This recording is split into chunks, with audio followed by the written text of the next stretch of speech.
Baik, izinkan saya perkenalkan diri saya. Nama saya Alfi Raja Guguk. Saya adalah seorang hamba Tuhan. Saya melayani sepenuh waktu di sebuah gereja yang buat saya luar biasa. Namanya JPCC atau Jakarta Praise Community Church. Bapak Ibu Saudara, saudara semua dapat mendapatkan salam dari Kepala Sidang saya, Bapak Pendeta Jeffrey Rahmat dan Ibu Angela Rahmat. Saya sudah menikah. Mohon maaf kalau dia tertarik mencari buat anaknya. Istri saya orang Batak Cina, by the way, Bacin, makanya casingnya seperti ini. Meskipun namanya sedikit sangar, udah raja menggonggong pula ya, Raja Guguk. Istri saya orang Jawa Madura, Keraton Solo, namanya Mia. Kami sudah menikah selama 16 tahun, kami dikaruniai 2 orang putri. Raya yang tertua usia 15 dan Tiara yang termuda usia 12. Baik, kita semua hadir di sini. Dan saya diberikan judul tentang flexing, dan saya berikan judul Flexing Much. Nah, judulnya kira-kira seperti itu. Tahu ya, kalau kita bilang flexing, tahu ya? Tahu nggak? Ada yang nggak tahu nggak? Mamer, kira-kira gitu ya. Suka pamer. Nah, kalau judulnya saya terjemahkan kira-kira bunyinya gini. Sering pamer kah? Nah, kira-kira gitu. Nah, saudara, di era modern seperti sekarang ini dengan maraknya media sosial, kemajuan teknologi, orang menjadi lebih sadar diri. Semua bilang sadar diri. Kita jadi lebih sadar diri, melebihi kesadaran akan orang lain, apalagi sadar akan Tuhan. Sadar diri adalah menjadi terlalu sadar akan semua hal tentang diri sendiri. Yang tidak jarang akibatnya kita nggak peduli dengan orang lain, kita jadi cuek, kita sombong atau mungkin bahkan minder. Sombong dan minder itu sepupuan. Orang sombong adalah orang yang terlalu sadar akan apa yang dia bisa lakukan. Orang yang minder adalah orang yang terlalu sadar akan apa yang dia kurang. Sehingga kalau Tuhan bilang, ayo kamu mulai melayani, kamu mulai lakukan ini, seperti zamannya Musa ya, Tuhan. Tuhan, kira-kira bunyinya seperti itu. Ini aku, utus dia. Saudara, ketika kita jadi orang yang sadar diri, sulit untuk kita jadi sadar akan Tuhan.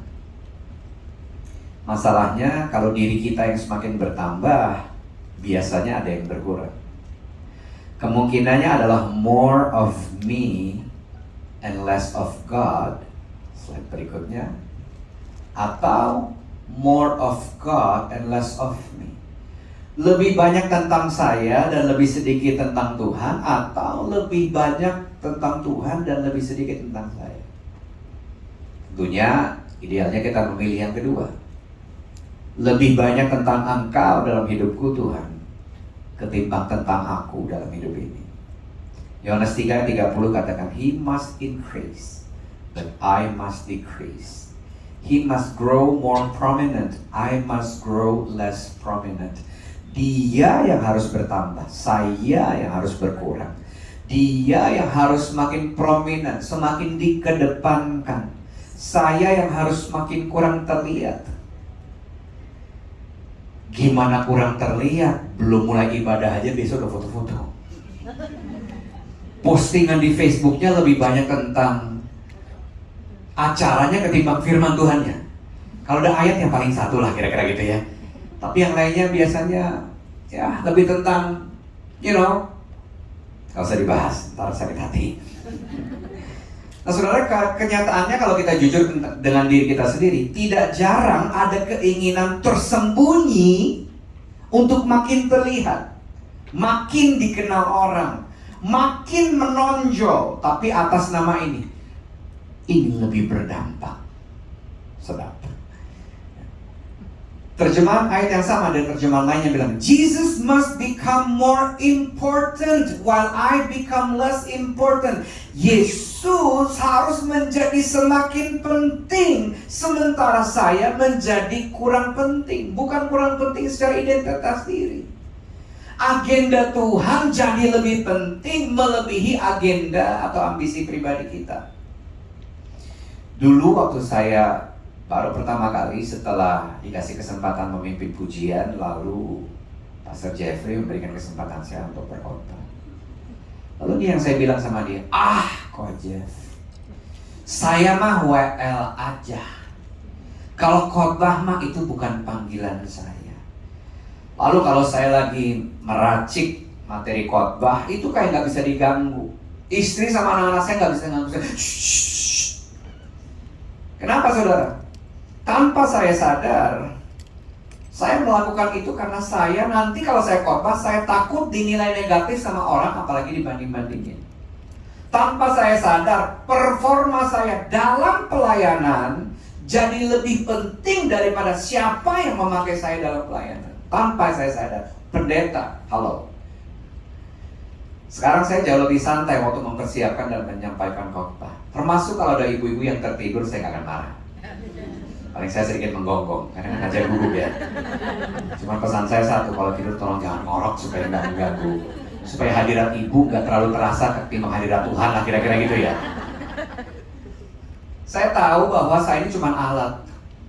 Alat itu nggak sepenting yang memakai alat itu. Tuhan lebih penting daripada alatnya. Setiap kali saya panik dikasih kesempatan melayani Tuhan, saya ingatkan diri saya, Alfi, pesan firman Tuhan lebih penting daripada si pembawa pesan. Yang memakai kamu jauh lebih penting daripada kamu yang adalah cuman hanya alat atau instrumen. Tapi sayangnya saudara, kalau sebaliknya kita lebih peduli tentang performa kita, agenda kita, apa kata orang tentang kita, Tuhan jadi sepertinya berkata tentang kita, hidupmu jadi tentang kamu toh, bukan tentang aku lagi. Apa akibatnya kalau kita menjadi begitu sadar diri? Kita bisa masuk dalam beberapa jebakan. Dalam sebuah buku Kristen klasik berjudul The Search for Significance, pencarian keberdampakan, dikarang oleh Robert McGee, ada 4 jebakan yang manusia alami dalam usahanya untuk punya hidup yang semakin berdampak atau signifikan. Saya cuma akan bahas 2 hari ini yang berhubungan langsung dengan judul firman Tuhan, judul khotbah. Jebakan pertama namanya ini, jebakan performa atau performance trap. Jebakan performa ini berkata bahwa saya harus memenuhi standar tertentu untuk saya bisa merasa baik tentang diri saya sendiri. Dengan kata lain, I have to perform. Saya harus melakukan performa tertentu supaya saya dipandang baik oleh orang lain. Orang yang masuk dalam jebakan ini takut gagal, harus selalu benar, hanya peduli dengan kesuksesannya sendiri, memanipulasi orang lain supaya bisa sukses.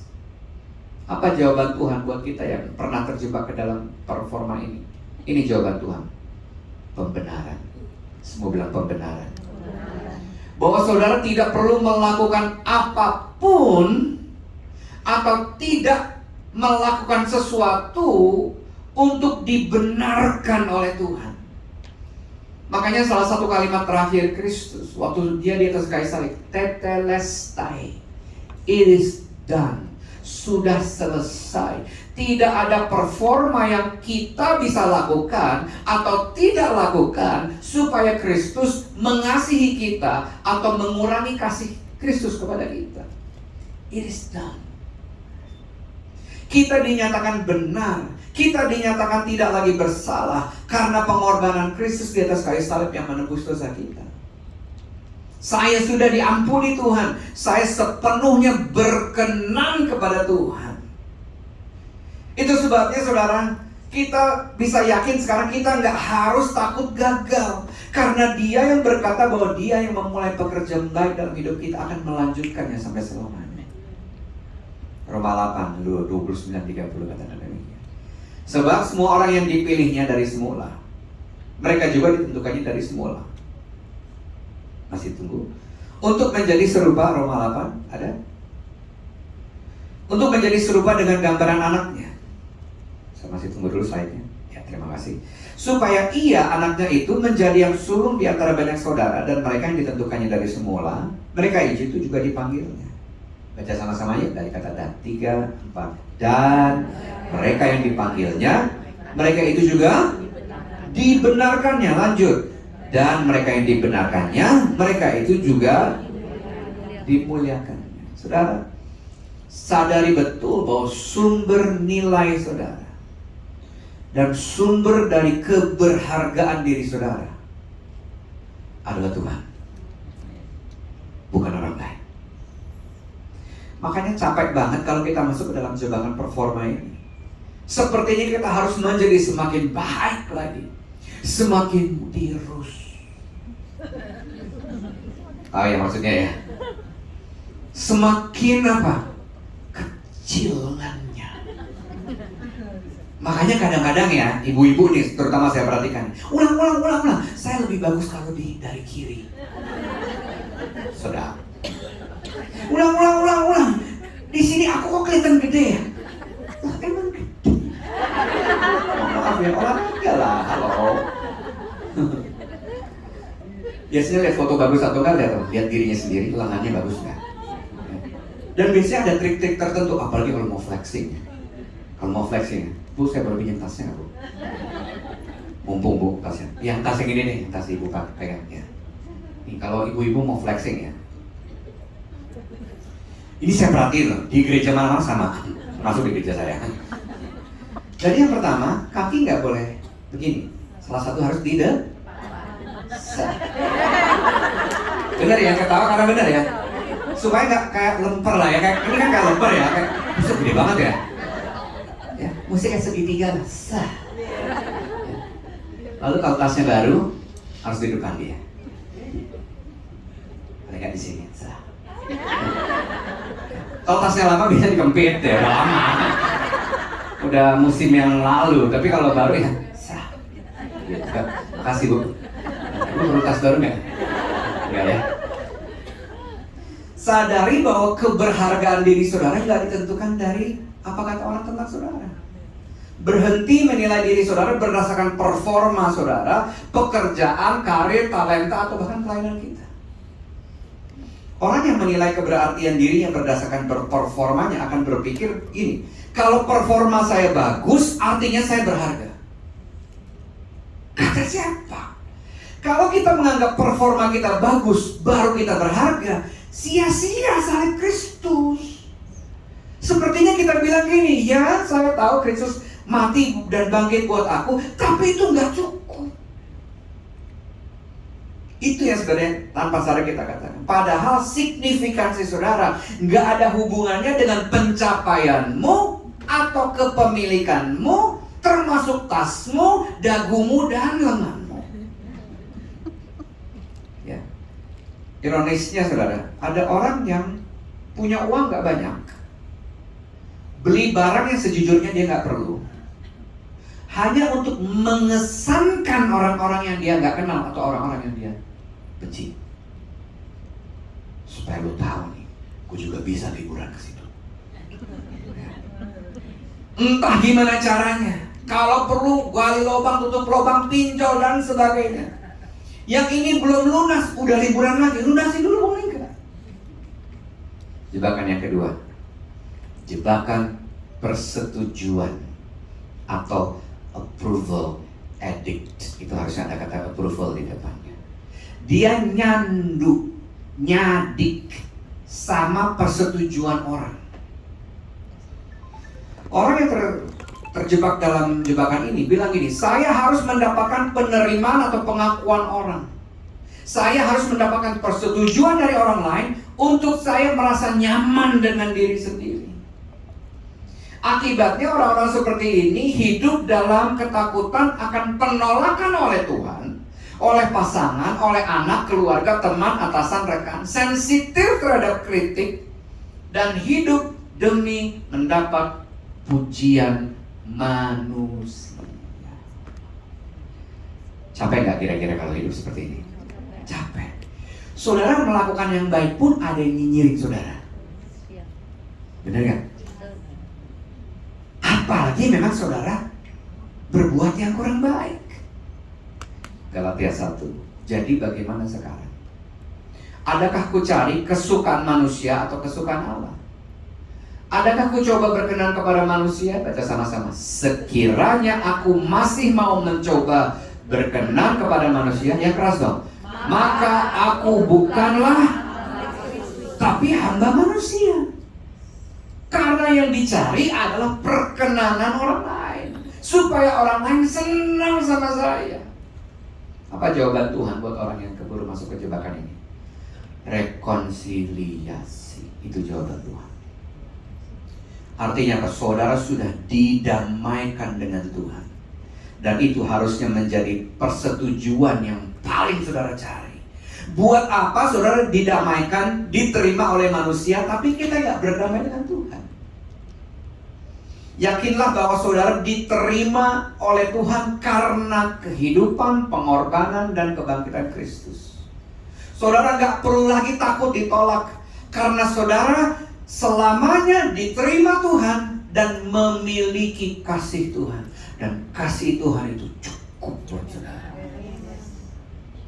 Roma 5 ayat 10. Kalau pada masa kita bermusuhan dengan Allah, kita didamaikan dengannya melalui kematian anaknya. Apalagi sekarang, sesudah hubungan kita dengan Allah baik kembali, tentu kita akan diselamatkan juga melalui hidup Kristus. Kenyataannya, luka terdalam di hati kita seringkali bersumber dari ini, perasaan tertolak. Kita berusaha keras untuk mendapatkan penerimaan orang tua, keluarga, rekan, atasan, anggota KOR, orang yang kita hormati. Kita mencoba mengubah penampilan, mengupgrade kendaraan, mengubah karir atau usaha-usaha lainnya hanya sekadar bisa diterima. Saya baru saja makan dengan seseorang, seorang core leader, lead leader, ketua komsel di gereja kami. Dan dia cerita, sayangnya ada salah satu pasang di komselnya terlibat hutang pinjol ratusan juta. Akarnya adalah waktu mereka menikah 3 tahun lalu, orang tua mereka menginginkan supaya pestanya jor-joran, supaya bisa dilihat baik sama orang tua yang lainnya. Tapi dengan mengorbankan anaknya sendiri. Hari ini hutangnya belum selesai, dan dia masuk rumah sakit karena sakit, perlu duit, gak berani ngomong ke orang tuanya, pinjol lagi. Hati-hati saudara, saudara sebagai orang tua, berhenti memberikan tekanan-tekanan tertentu kepada anak-anak saudara. Karena tekanan-tekanan ini, tanpa saudara sadari, bisa membawa siklus yang gak harusnya terjadi dalam diri anak-anak kita. Yang setuju bilang amin. Ya. Saudara gak perlu nikahan anak saudara heboh-hebohan hanya untuk diterima. Gak perlu saudara. Titus 3 ayat 7. Supaya kita sebagai orang yang dibenarkan oleh apa? Oleh kasih karunia atau oleh yang lain? Kasih karunia, berhak menerima hidup yang kekal sesuai dengan pengharapan kita. Penerimaan Tuhan bukan didasari oleh siapa kita, apa yang kita lakukan, tapi karena siapa Tuhan dan kasih karunia Tuhan buat kita. Dan konsep kasih karunia, kita nggak layak menerimanya, tapi diberikan sama kita. Dan itu harusnya yang kita cari, pendamaian dengan Tuhan, bukan supaya bisa diterima sama orang lain. Sampai di sini apakah ini membantu saudara? Saya sungguh berdoa demikian. Pertanyaannya sekarang, jadi Pak, apa yang perlu saya lakukan supaya saya nggak masuk ke dalam jebakan performa dan persetujuan manusia ini? Saya akan tawarkan 3 langkah sederhana. Yang pertama, ingat dan sadari identitas diri saudara dalam Kristus. Nggak cuma perlu ingat, perlu sadar. Ingat aja kadang-kadang kalau beli tas yang nggak kita perlu, kadang-kadang bisa lupa. Ingatlah bahwa saudara, keberhargaan saudara tidak ditentukan dari desainer yang saudara pakai. Biasanya kan orang gitu ya, kalau nanya, who are you wearing? Kalau orang lagi ke red carpet tuh, pertanyaan-pertanyaannya biasanya bukan merek apa bajunya. Biasanya kalau ditanya merek apa, biasanya masih rada murahan. Tapi tadi gini, who are you wearing? Kamu pakai siapa? Desainernya siapa? Biasanya gitu nanyanya. Tapi tahu saudara, sumber keberhargaan saudara itu bukan dari apa yang di luar saudara, tapi siapa yang di dalam saudara. Halo. Itu sebabnya kita perlu sadar. Waktu lagi mau beli barang, saudara perlu jujur tanya, barang ini saya beli supaya saya bisa diterima, atau saya nggak beli barang ini, saya tetap diterima sama Tuhan. Kadang-kadang kita perlu sadar aja dikit gitu. Kalau istri saya, biasanya dibawa tidur dulu. Dibawa tidur masih kepikiran kan? Nggak cuma semalam, 3 malam, seminggu. Kalau seminggu masih kepikiran, kayaknya mesti dibeli deh say. Oke, sekarang saya tanya balik, budgetnya ada nggak say? Budgetnya segitu nggak? Harus segitu nggak? Ini percakapan-percakapan yang biasanya kami lakukan. Apalagi kami sebagai hamba Tuhan, kami perlu sangat amat hati-hati dengan jebakan ini. Karena jemaat melihat, saudara. Jemaat melihat. Nah, kalau pemimpinnya begitu, jemaatnya juga begitu. Prinsipnya juga begini. Guru kencing berdiri, murid kencing berlari. Dia beli itu yang lebih mahal lagi. Matius 3, 16-17. Sesudah dibaptis, Yesus segera keluar dari air, dan pada waktu itu juga langit terbuka dan ia melihat Roh Allah seperti burung merpati turun ke atas. Lalu terdengarlah suara dari surga yang mengatakan, baca sama-sama ya, inilah anakku yang kukasihi, kepadanya lah aku berkenan. Perhatikan, ini perkataan Allah Bapa kepada Yesus tentang identitas dirinya sebelum Yesus melakukan satu pelayanan apapun. Perhatikan urutannya saudara. Yesus belum melakukan apa-apa dalam pelayanan, tapi ini yang Bapaknya afirmasi kepada dia, kamu anakku, aku sayang kamu, dan kamu berkenan sama aku. Bayangin ya, Allah Bapa merasa perlu untuk mengafirmasi identitas diri Yesus.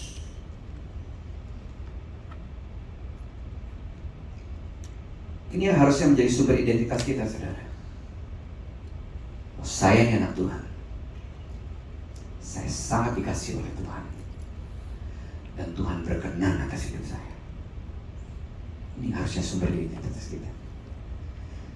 Langsung satu pasal setelahnya, Injil Matius mencatat kejadian Yesus dicobai iblis. Matius 4. Maka Yesus dibawa oleh Roh ke padang gurun untuk dicobai iblis. Dan setelah berpuasa 40 hari dan 40 malam, akhirnya laparlah Yesus. Lalu datanglah syaitan, si pencoba itu, dan berkata kepadanya, jika engkau anak Allah, perintahkan batu ini menjadi roti. Kemudian iblis membawanya ke kota suci dan menempatkan dia di hubungan bait Allah. Lalu berkata kepadanya, jika engkau anak Allah, cobaan kedua, jatuhkanlah dirimu ke bawah, sebab ada tertulis mengenai engkau, ia akan memerintahkan malaikat-malaikatnya dan mereka akan menatang engkau di atas tangannya, supaya kakimu jangan terantuk kepada batu. 2 dari 3 cobaan iblis kepada Yesus adalah tentang identitas dirinya. Padahal satu pasal sebelumnya baru diafirmasi itu identitas dirinya. Kamu anakku, aku sayang kamu, dan kamu berkenan kepada aku bahkan sebelum kamu melakukan pelayanan. Satu pasal setelah itu, identitas diri Yesus dicobai. Jika engkau anak apa? Nah saudara, kalau Allah Tuhan Yesus saja dicobai di area identitas, ada harapan buat saudara yang hari ini identitasnya dicobai oleh iblis. Kabar baiknya adalah identitas diri saudara hanya ditentukan dari apa kata Tuhan tentang saudara. Yang amin cuma 2 orang, saya ulangi ya. Identitas diri saudara hanya ditentukan dari apa kata Tuhan tentang saudara. Amen. Kalau Yesus nggak ingat dan sadar siapa dirinya di mata Bapaknya, maka dia akan mudah jatuh terhadap cobaan yang dilemparkan iblis. Makanya saudara, orang yang nggak ngerti, sadar, ingat siapa dirinya, akan selalu melakukan apa? pembuktian diri. Jatuhkanlah. Itu kan yang iblis dulu kan. Kalau engkau anak Allah, buktiin dong. Buktiin dong. Itu kan yang iblis suruh. Makanya kita pun kadang-kadang suka gitu. Kalau kita nggak ngerti siapa kita dalam Yesus, kita coba membuktikan ini dan itu. Capek banget saudara hidupnya. Galatia 2:20. Sekarang bukan lagi saya yang hidup, tetapi Kristus yang hidup dalam diri saya. Waktu saudara sadar bahwa sekarang Kristus yang hidup dalam diri saudara, kita sudah selayaknya melihat diri kita sebagaimana Kristus melihat dan menilai kita. Kali ini bukan sekedar slogan. Katakan sama-sama, hidup saya tidak tergantung dari apa kata orang, tapi hidup saya hanya ditentukan dari apa kata Tuhan tentang saya. Jadikan ini mantramu. Mantra, tahu mantra ya? Moto.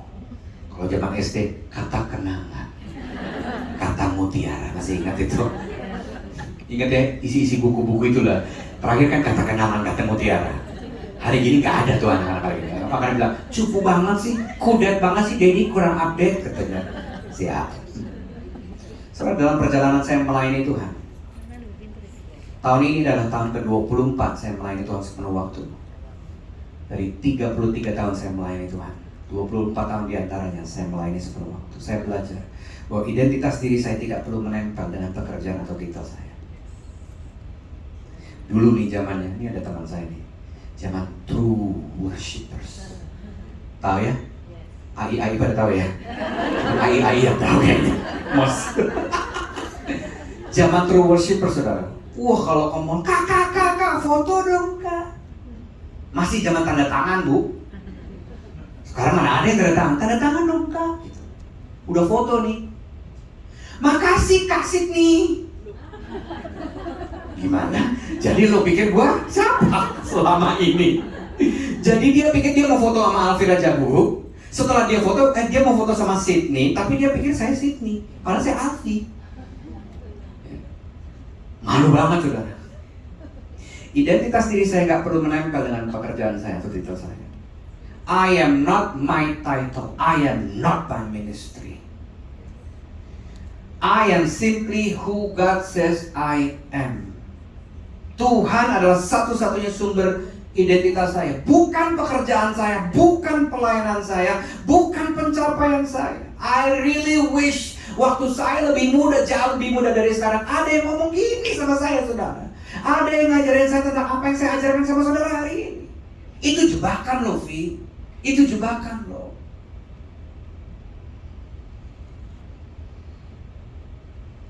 Yang kedua, serahkan hak untuk hidup bagi diri sendiri. Yang pertama, ingat dan sadari identitas diri saudara dalam Kristus. Yang kedua, serahkan apa? Ini bukan hak sepatu ya. Serahkan hak untuk hidup bagi diri sendiri. Filipi 2 ayat 5-7. Hendaklah kamu dalam hidup bersama menaruh pikiran dan perasaan yang terdapat juga dalam Kristus Yesus, yang walaupun dalam rupa Allah, dia tidak menganggap kesetaraan dengan Allah sebagai milik yang harus dipertahankan. Baca sama-sama. Melainkan telah mengosongkan dirinya sendiri, mengambil rupa seorang hamba dan menjadi sama dengan manusia. Kata mengosongkan diri di situ dari bahasa Greka Yunani kenoo, artinya meniadakan. Slide berikutnya, menyerahkan, meninggalkan hak. Bukankah itu yang Yesus lakukan di atas kayu salib, saudara? Hak paling hakiki sebagai manusia, yaitu hak untuk hidup, dia serahkan di atas kayu salib. Ini yang perlu kita belajar lakukan sama-sama. Menyerahkan hak kita, meninggalkan hak kita. Itu sebabnya saudara, kita perlu mengerti. Pertanyaannya lagi, hak-hak apa saja yang perlu kita serahkan kepada Tuhan? Nah, kembali ke ayat tadi, 2 slide setelah ini, Filipi 2 ayat 5-7 tadi. 2 slide berikutnya. Hendaklah kamu dalam hidupmu bersama menaruh pikiran dan perasaan. 2 slide maju lagi, ya ini. menaruh pikiran dan perasaan yang terdapat juga dalam Kristus Yesus. Jadi hak pertama yang saudara mesti tinggalkan adalah hak untuk hidup berdasarkan pikiran dan perasaan kita sebagai manusia. Yang kedua, hak apa? Walaupun dalam rupa Allah tidak menganggap kesetaraan dengan Allah itu sebagai milik yang harus dipertahankan. Yang kedua, hak yang harus belajar kita lepaskan, hak untuk mempertahankan segala sesuatu yang kita anggap berharga. Status, pencapaian, kepemilikan. Yang ketiga dari ayat ini, melainkan telah mengosongkan dirinya sendiri dan mengambil rupa seorang hamba dan menjadi sama dengan manusia. Yang ketiga yang kita perlu belajar lakukan, hak untuk hidup sebagai seorang tuan atau selebriti atau apapun selain menjadi hamba.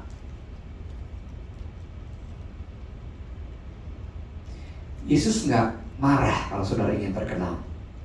Yesus nggak marah kalau saudara ingin menjadi nomor satu.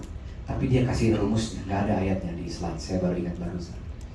Barang siapa yang ingin menjadi terdepan, dia harus menjadi terbelakang, yang paling belakang. Barang siapa ingin menjadi nomor satu, dia harus menjadi hamba. Barang siapa ingin memimpin, dia harus melayani. Jadi 3 hak itu kita perlu belajar. Hak untuk hidup berdasarkan pikiran dan perasaan manusiawi kita. Apalagi para wanita, izinkan saya katakan demikian. Saudara menciptakan para ibu-ibu, para wanita, memang lebih mengikuti perasaan ketimbang pria yang mengikuti pikiran. Tapi firman Tuhan hari ini kita dengar, kita harus belajar menyerahkan hak untuk hidup hanya mengikuti perasaan atau pemikiran kita. Yang setuju bilang amin, yang gak setuju bilang aduh. Hak yang kedua, mempertahankan segala sesuatu yang kita anggap berharga. Apa yang berharga buat saudara? Setiap orang beda-beda.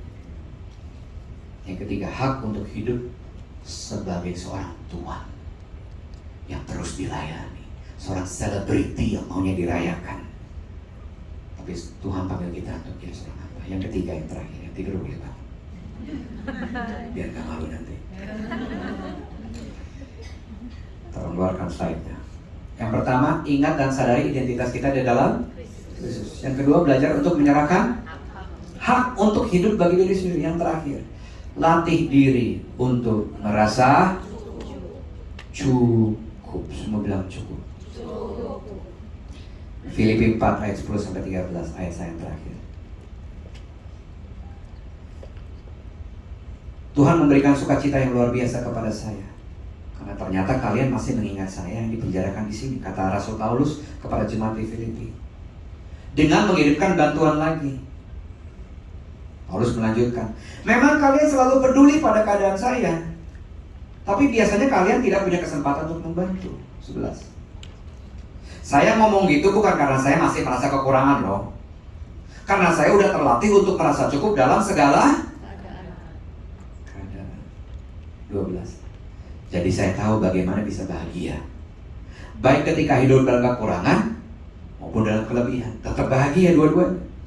Karena saya sudah menemukan rahasia untuk dapat merasa puas dalam segala keadaan. Ini rahasianya, baik kenyang maupun lapar, baik kaya maupun miskin. Baca sama-sama ayat 13 yang keras. Saya bisa menghadapi segala keadaan karena Kristus selalu memberi kekuatan. Saudara, Rasul Paulus adalah orang yang sudah banyak mengalami begitu banyak hal dalam hidupnya, baik sebelum dia mengenal Kristus maupun setelah dia hidup bagi Kristus. Dia sudah banyak makan asam garam kehidupan di luar Tuhan dan juga di dalam Tuhan. Itu sebabnya kalimat di ayat 13 tadi seperti moto kehidupannya. Aku bisa menghadapi segala keadaan, bukan karena aku kuat, bukan karena aku cakap, bukan karena aku kaya, tapi karena Kristus yang selalu memberi kekuatan. Dia bisa ngomong gitu karena ayat 12-nya. Karena saya sudah menemukan rahasia untuk dapat merasa puas dalam segala keadaan. Terjemahan bahasa Indonesia, terjemahan baru dulu. Saya sudah belajar untuk berkata merasa cukup dalam segala keadaan. Dunia mengajarkan more and more and more and more. Apalagi platform belanja hari ini hampir setiap bulan ada aja promonya. Promo 99, 88. Ya tiap bulan aja Bu. Iya kan? Pasti ada tanggal kembar tiap bulan. Ya. Pertanyaannya, kapan saudara terakhir ada dalam kekurangan? Baik secara materi atau kekuatan. Dan saudara bilang gini sama Tuhan, Tuhan, Engkau masih cukup buat aku. Engkau selalu cukup buat aku. Orang yang belajar merasa cukup dalam setiap keadaan akan memandang kehidupan dengan lensa yang berbeda. Dalam keadaan tidak kuat pun, saudara menghadapi suami saudara, mama mertua saudara, calon menantu saudara. Saudara bisa bilang gini, Engkau cukup buat aku Tuhan. Saya sungguh berdoa para wanita yang mendengarkan firman Tuhan hari ini akan menjadi wanita-wanita perkasanya Tuhan.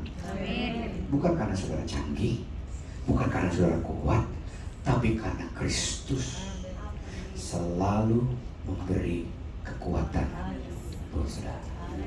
Sehingga saudara bisa menghidupi identitas saudara sebagai fungsi saudara sebagai penolong buat suami saudara. Pertanyaan saya, yang menolong sama yang ditolong, siapa yang harus lebih kuat? Yang menolong. Makanya mungkin karena Tuhan ciptakan wanita lebih kuat, yang hamil juga wanita. Karena namanya cowok sakit dikit, manja banget. Ambilin ini mah, belum hamil lo ya. Rasain lo kalau sudah hamil. Mungkin gitu kali kadang-kadang ya ibu-ibu nih ya, dengerin suami-suami ini, ya Allah manja banget gitu.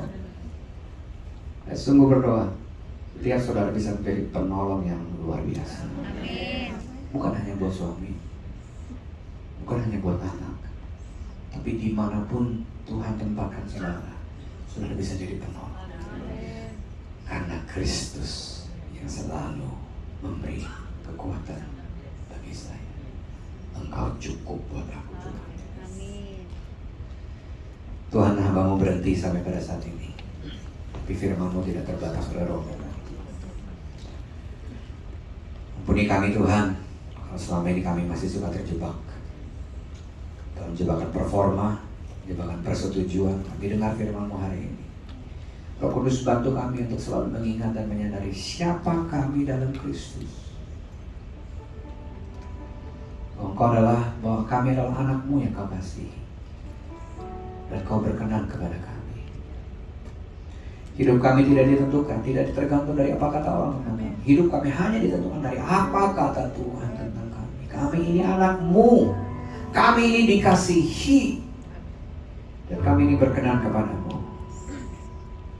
Hari ini kami belajar. Mulai hari ini kami mau belajar juga untuk menyerahkan hak untuk hidup bagi kepentingan dan agenda diri kami sendiri. Kami mau belajar untuk tidak hidup dipimpin pikiran atau perasaan manusiawi kami. Kami mau belajar untuk melepaskan hak untuk dianggap berharga, dan melepaskan hak untuk mempertahankan apapun yang kami anggap berharga buat diri kami. Kami mau melepaskan hak kami untuk hidup sebagai seorang tuan atau selebriti atau apapun selain menjadi seorang hamba. Kami mau disiplin, melatih diri kami untuk belajar mencukupkan diri kami dalam segala keadaan. Bukan karena kami kuat, bukan karena kami cakap, tapi karena Kristus yang selalu memberikan kekuatan kepada kami, sehingga kami bisa menjadi penolong buat banyak orang yang bertemu dengan hidup kami. Kami terima firman-Mu, mantraikan dengan darah-Mu yang kudus. Benih firman ini berakar, bertumbuh dan berbuah lebat. Dan orang lain yang mengecap buah dari pohon kehidupan kami manis mereka rasakan. Dan waktu mereka melihat perubahan hidup kami, perbuatan kami yang baik, mereka memuliakan nama Bapa di surga. Ini hidup kami, pakai seturut kehendak-Mu. In Jesus' name we pray.